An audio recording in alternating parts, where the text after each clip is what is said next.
So how do you know you're not going to meet a man and meet him when he has nothing to little and end up being the starter wife or the starter girlfriend, the one who built a man up and got left in the woods? Okay, I think that we all have to be realistic about the reality that not all of us are going to marry wealthy men.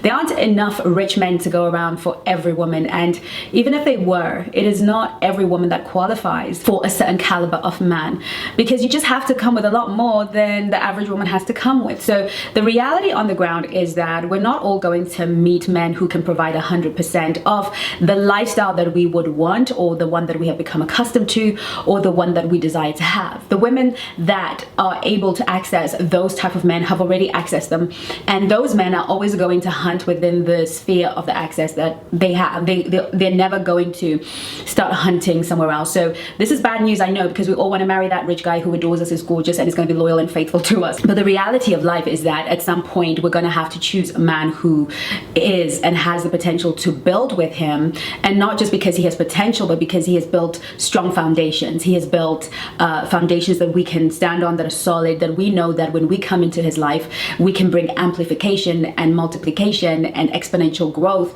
to what he already has, to what he has already built. And together we can build empires. And I know this is not what is out here in these streets. I know this message is not sexy. I know that is probably not going to get thousands of views, but I have a responsibility to God, to you, and to myself to be very honest with us about the reality of what there is.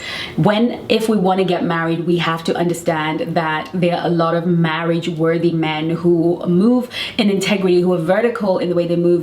They just straight guys who just live lives that are full of integrity, who work hard, who have vision for their lives, and they're just missing that special favor that comes from finding a wife. And some of us may even be in love with that guy right now and be feeling like we're settling, or we may not understand what's going on. And some of us might fear that, look, I don't want to be the starter wife. I don't want to be the one that came into a man's life, built him up, and then he left. And so today I want to talk about how you can prevent that. I want to talk about the kind of women this happens to and why it even happens in the first place.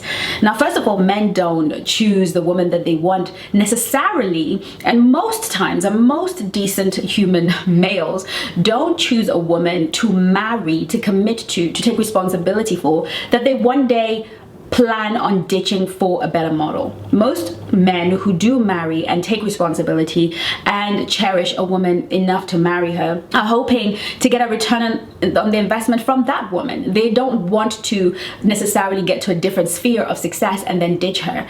It's just that often when we meet a man who is still building, who is still in his king, prince era, who's still building his kingdom, we often are asked, what is often asked of us is quite a lot, because we don't always understand that we've met a man who is still building, a man who has not yet established himself, and therefore the sacrifice that we have to make within the context of the relationship is very heavy, only because we don't understand what our position is in that sort of relationship dynamic. As a result, we become resentful. As a result, we become an obstacle. As a result, we become the block. As a result, we become the person that he makes it in spite of. I made it to the top in spite of the criticism, in spite of the nagging, in spite of the constant having to attend to you. In spite of you, I made it. These are the women that when a man makes it in spite of a woman, in spite of her lack of support. I was talking to a gentleman the other day, and he didn't spell this out, but because of the situation that we were in a professional environment, but he said he was not able to serve all of his clients. The man is in the fitness business and he's not able to serve female clients. And when I heard that, he didn't say very much. He said, oh, because my partner, she does the women and I do the men. And I was like, are you in business together? He said, no, she has her own business and all the things. And he was trying to kind of paint a very pretty picture, but you can't play with Mama Swan because Mama Swan knows what time it is. Okay.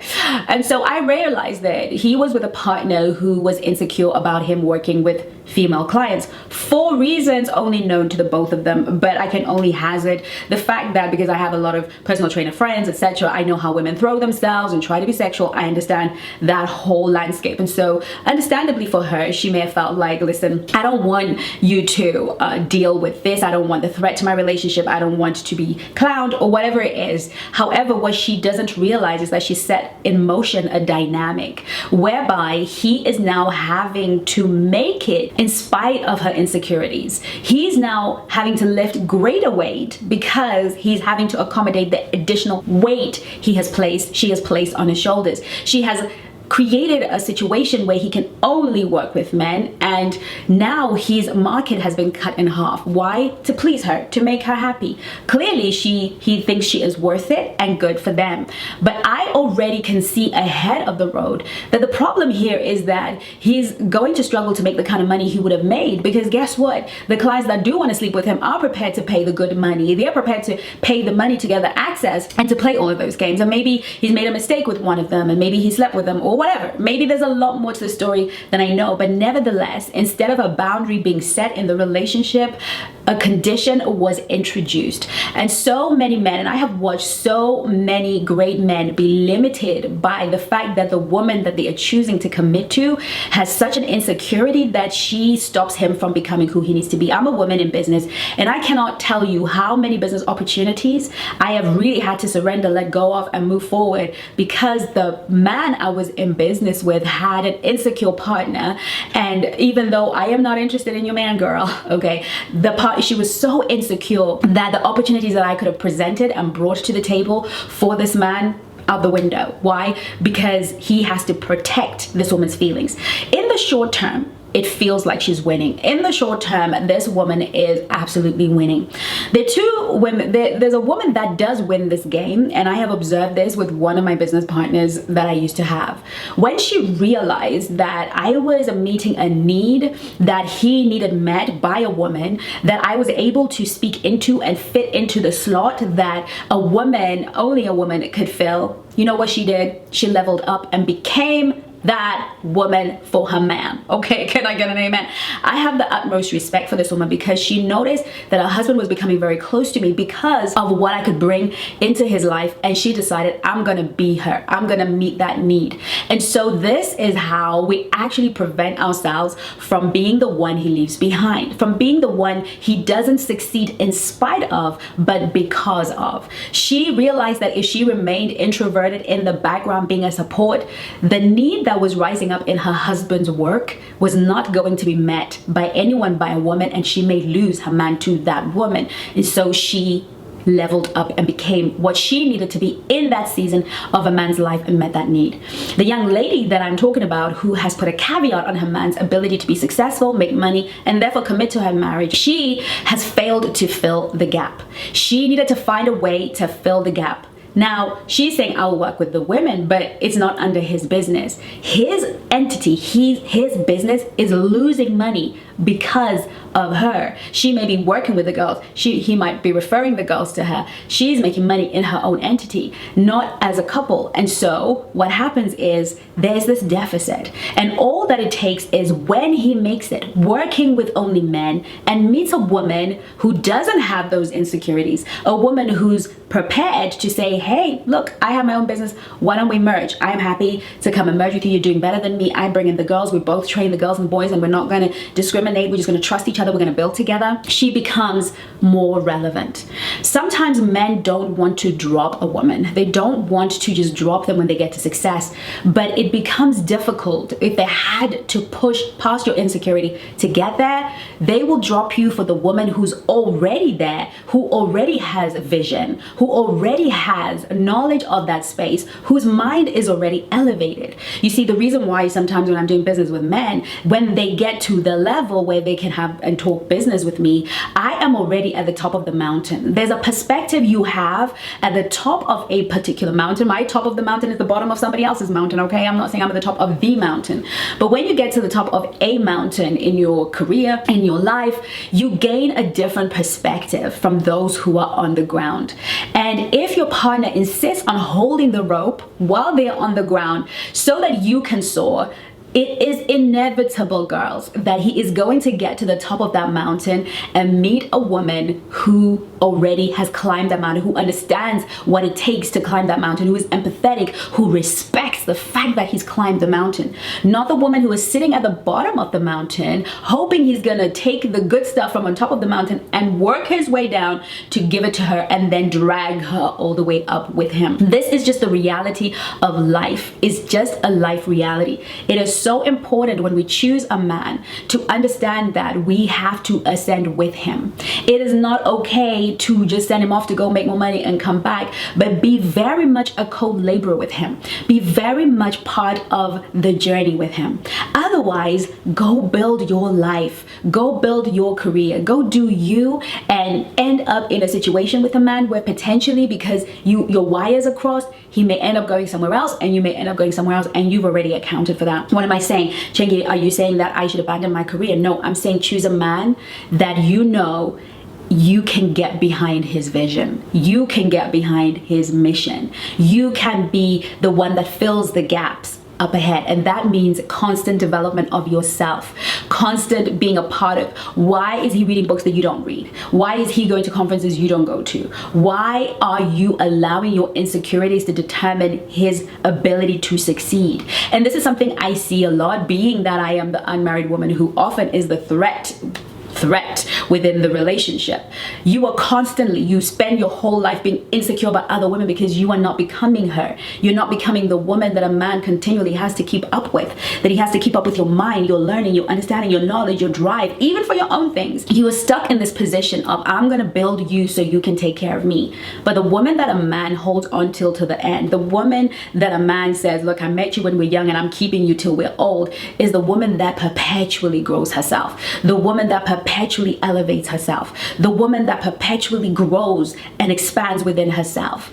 When you are that woman, I'm not that girl who cares who my man is talking to, because I am always on a growth trajectory. I am always intriguing to him. I don't need to worry, because as women, we have thought that our job is just to stick behind and wait for him to bring back the bacon. Wait for him to raise the children. We're gonna raise the kids at home. Stay where he found us. Become a better mother, but not become a better woman. Whether you have children, raising them, and yes, I know all about raising a child, and I know all about the work of running a home. I know all about the work of being a full-time wife, mother, and trying to keep your head about you and manage that relationship. I know all about that.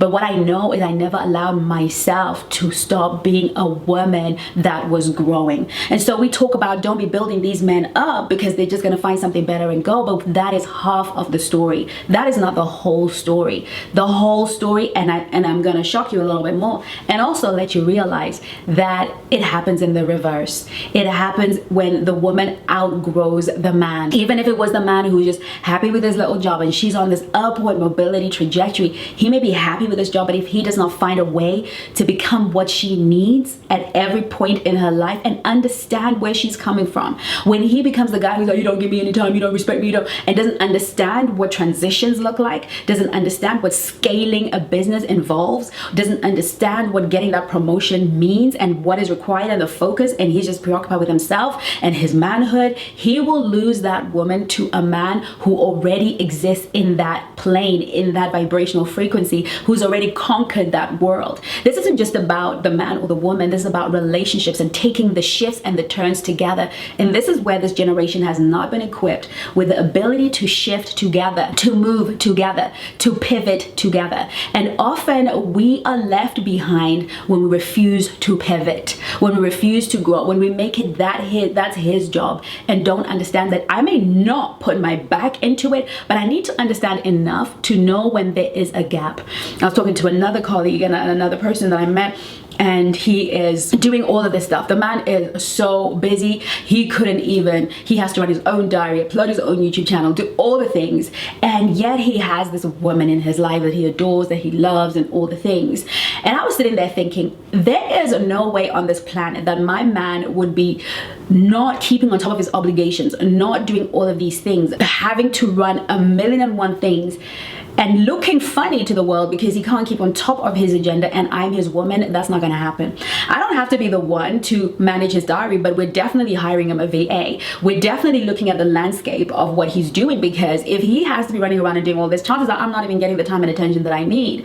I'm that kind of woman, and I want you to be the kind of woman who is a wife, who is the backbone, who understands how to see a need and meet a need without being asked to. And all it will take is a woman who is industrious, ingenuous, a woman who is like, hey, why don't you just get a VA? Why don't you get this AI? Why don't you do? Because I know that I was like, I'm not getting my hands dirty here, but I can literally give him solutions to every one of his problems in 10 minutes. Why don't you get do? And then you get yourself more time and you can focus on this particular project. Why don't you focus on this particular project? We have women who are out here being women, campaigning for marriage, trying to be pretty, giving the best sex, or holding men up to no sex before marriage and using that as a thing, who are not actual wives, who are actually not helpmeets, who are actually not support systems. And these are the girls that get left behind. These are the girls that when he makes it, he made it in spite of her. He made it in spite of her lack of help. Now you might sit here and say, well, Chengi, you know, a woman doesn't own husband privileges, blah, blah, blah.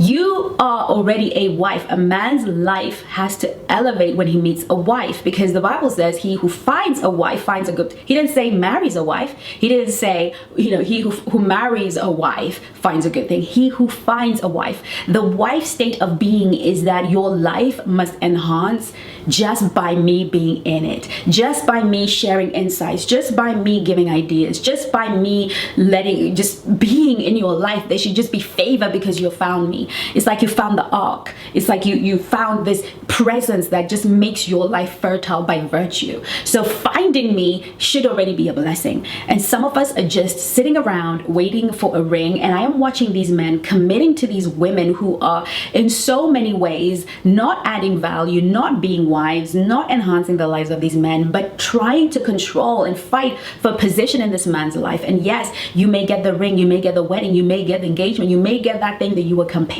for, but you will be left up the road. At some point, he will meet the woman who he will make it, sustain it because of her, not in spite of her. And so many of us get so mad. Yeah, but I gave up my job, and you don't need to do any of that. You don't need to sacrifice so that a man can make it. You need to become more of who God wants you to be. Investing in yourself allows you to be a natural investment, allows you to give from your overflow. But we don't want to do that. It's none of our business, right? It's his business. Why don't you know where your man gets his money from? Why don't you know the source of your man's wealth? Why don't you know that? Because you think he's gonna live forever? Because you think that he's just gonna share it with you? You as a woman must always feel like, I know how my man makes his money and I know how I can add input. And if I don't, I'm going to become a student of his craft. I'm going to ask questions. I want to understand how he does what he does, because God forbid he marries me and he dies or something horrible happens. How am I going to run the empire? Why is it just okay for me to not know how this man makes his money? Because guess what? There's a woman who will know, and there's a woman who will add value in her ideas, in her thoughts. I want you to be like the first wife I spoke to you about, the one who has been married to her man since she was young, and now they're old and they're doing well and they're thriving as a couple, because this woman knows how to invest in the moments that need investment. She knows where her man needs support, and she becomes the one that underpins him. As a result, everything he has belongs to her. There is nothing he will not give to her, and he isn't going anywhere because nowhere else is he invested in that way. When he needs somebody to stand up and speak to the women, she's going to be the one to do it. She's going to overcome her demons and do it. Why? Because she understands that a wise woman builds her house, and a foolish one with her own hands tears it down, runs her home with insecurity at the helm, insecurity at the throne, runs the relationship based on her insecurities and not on her divine power and positioning as a divine, beautiful, amazing being. So if you don't want to build with a man, that has nothing to do with, he won't leave you by default, but he will leave you if he has built in spite of you and not because of you being your most elevated divine self. I hope that you get what I'm trying to say, and that you're not afraid to take a man who has built something that you can multiply, amplify, grow, and build without sacrificing your own dreams, your own desires, your own identity. You can do all of it because you are a divine feminine woman, and femininity is the epicenter of abundance, fullness. Femininity is the most abundant energy you will ever exist in. It's never gonna be a famine for you to be in your feminine. I hope that this video was helpful, and I look forward to seeing you in my next one. In the meantime, do take care of you. Love you lots. Bye bye.